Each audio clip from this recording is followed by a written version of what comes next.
La série de TF1 ne cesse de surprendre les téléspectateurs afin de les tenir en haleine. Les scénaristes savent comment générer du suspens et la productrice du show a fait de grosses révélations concernant l'évolution narrative de sa production.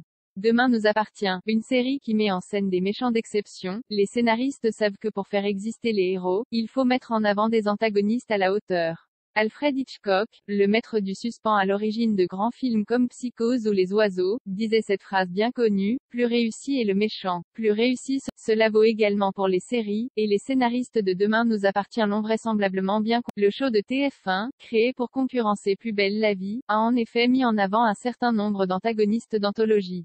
D'ailleurs, les téléspectateurs s'apprêtent à voir la fin de l'intrigue Emprise, qui tourne autour de Raphaël, Jennifer Laurent, et Stanislas Liel. Ce dernier a fini par montrer son vrai visage, derrière le masque qu'il porte.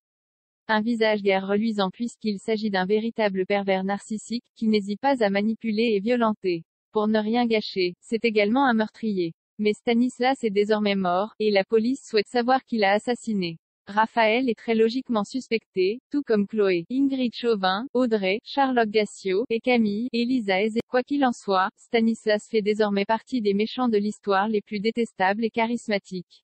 Il rejoint volontiers le club des grands antagonistes du show, dans lequel on retrouve, et ce n'est pas une surprise pour les fans, Marc Véry et Sacha Girard. Bientôt le retour d'un grand méchant de la série. En parlant de méchants, il faut toujours s'attendre avec ce genre de production qu'ils ne soient jamais très loin de nos héros préférés. À peine commençons-nous à les oublier qu'ils font leur grand retour.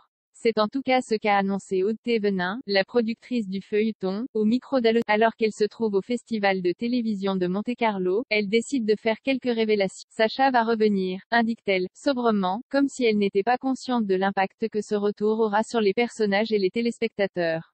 Cependant, elle ne peut pas en dire plus. Mais je ne vous dirai pas comment. Sacha est arrivé dans la série en 2020 et s'est mis en couple avec Clémentine, Linda Hardy. Si leur histoire d'amour semble belle et solide, il n'en est rien. En effet, le garçon mène en réalité une double vie puisqu'il a. Alors que son secret éclate, Sacha est pris de pulsions meurtrières puisqu'il assassine Clémentine et Vinciane, ses ex-maîtresses. Désespéré, il met au point un plan d'une rare violence, assassiner ses propres enfants et les enterrer dans son jardin. Mais il est heureusement arrêté avant de passer à l'acte et se retrouve donc en prison. Il y croupit depuis tout ce temps. Les auteurs de la série vont devoir trouver une manière crédible de le faire revenir, ce qui n'est pas une mince affaire, mais on leur fait confiance pour trouver une pirouette narrative. Allociné s'est amusé à jouer au scénariste en imaginant qu'un personnage de la série pourrait se retrouver en prison, et partager la cellule de une idée plutôt séduisante et crédible. Car si Sacha est de retour dans la série, cela ne veut pas dire qu'il n'est plus derrière les barreaux.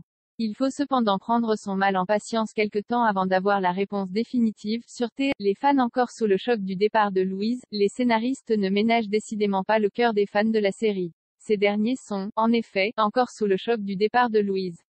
Les fans du programme connaissent bien le personnage de Louise et sont témoins de son histoire d'amour avec Barbara Lorta, incarnée par Hector Lang. Une histoire si belle que les deux personnages doivent se dire oui à l'occasion de leur mariage. Mais Louise perd la vie après la cérémonie dans un épisode choquant pour les fans. Sur Instagram, la jeune femme a tenu à se montrer reconnaissante, elle qui joue dans la série depuis 1 an et demi. Une page se tourne ce soir, l'occasion pour moi d'exprimer ma reconnaissance après 1 année et demie aux côtés de ses équipes. Si elle remercie tous les membres de l'équipe, elle tient à avoir une pensée tout particulière pour Hector Langevin, le comédien avec qui elle a partagé le plus de scènes. Tout d'abord merci à @Hector Langevin, mon partenaire de jeu. Quelle émotion de commencer et finir ce tournoi.